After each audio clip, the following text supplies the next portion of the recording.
दोस्तों, ईरान और इजराइल के बीच हुआ युद्ध विराम 12 दिन के चले इस युद्ध में अब फुल स्टॉप लग चुका है। इस युद्ध से आपके मन में एक सवाल जो बार बार आता होगा कि 7 अरब देशों से लड़कर जीतने वाला देश इजराइल क्या ईरान से पूरी तरह जीत पाया? इतना ही नहीं, आप ये भी सोच रहे होंगे कि अपने आयरन डोम के बल पर कूदने वाला इजराइल क्या पूरी तरह ईरानी मिसाइल को रोक पाया? क्या अपने नागरिकों को, अपने शहर को सुरक्षा दे पाया? साथ ही ये भी जानेंगे कि इस युद्ध में इजराइल ने कितना पैसा खर्च किया। तो आप बिना वीडियो के स्किप किए बगैर बने रहे वीडियो के अंत तक। दोस्तों, इस बार का युद्ध सिर्फ बमों और मिसाइलों का नहीं था। ये उस देश की पहचान पर हमला था जिसे दुनिया इनविंसिबल मानती थी। ईरान ने जो रणनीति अपनाई वो सर्जिकल नहीं, साइकोलॉजिकल थी। हजारों की संख्या में ड्रोन और मिसाइलें एक साथ छोड़ी गईं, जिससे इजराइल की सबसे ताकतवर रक्षा प्रणाली आयरन डोम भी पसीना पसीना हो गई। कुछ मिसाइलें जरूर रोकी गईं, लेकिन ज्यादातर मिसाइल ने इजरायली शहरों में भरी तबाही मचाई। तेल अवीव का एक पूरा इलाका मलबे में बदल गया। ईरानी मिसाइल हाइफा में एक तेल रिफाइनरी को हिट किया और अश्कलोन में इमारतें जमींदोज हो गईं। ये सिर्फ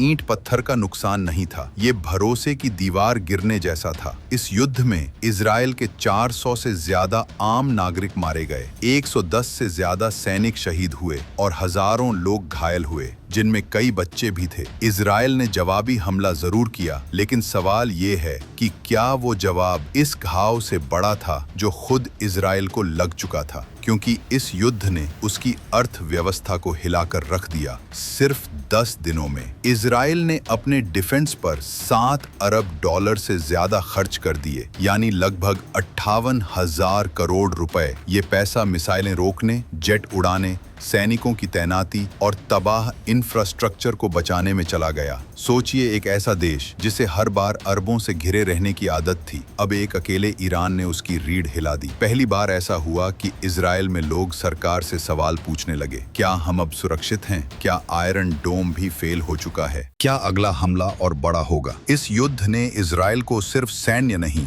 मानसिक तौर पर भी हिला दिया है। सायरन की आवाज अब खतरे की नहीं, डर की पहचान बन गई है। बंकर अब सिर्फ सुरक्षा नहीं, लोगों की रोजमर्रा की जिंदगी का हिस्सा बन गए हैं। और सबसे बड़ी बात ये कि अब दुनिया को भी लगने लगा है कि इजराइल अजेय नहीं है। ईरान ने ये साबित कर दिया कि अब युद्ध सिर्फ टैंक और मिसाइलों से नहीं जीता जाता, बल्कि दिमाग और रणनीति से भी जीता जाता है। और जब दुश्मन तुम्हारे भरोसे पर चोट करता है तो असली हार वहीं से शुरू होती है। अब इजराइल के लिए सवाल ये नहीं है कि अगला हमला कब होगा, सवाल ये है कि वो खुद को फिर से कैसे खड़ा करेगा, क्योंकि इस बार की जंग में उसने बहुत कुछ खोया है। लोगों की जान, शहरों की शांति, अर्थव्यवस्था की स्थिरता और सबसे बढ़कर अपना ताकतवर होने का विश्वास। और यहीं से एक और डरावनी सच्चाई निकलकर सामने आती है कि इस बार इजराइल के समर्थन में आवाजें कम और सवाल ज्यादा उठे। अमेरिका और यूरोप ने कूटनीतिक बयान तो दिए, लेकिन जमीन पर कोई ठोस मदद नहीं भेजी। इससे इजराइल को एहसास हुआ कि अगर ये जंग और लंबी चली तो शायद उसे अकेले ही लड़नी पड़ेगी। और यही डर इजरायली जनता के चेहरे पर दिखने लगा है। तो दोस्तों,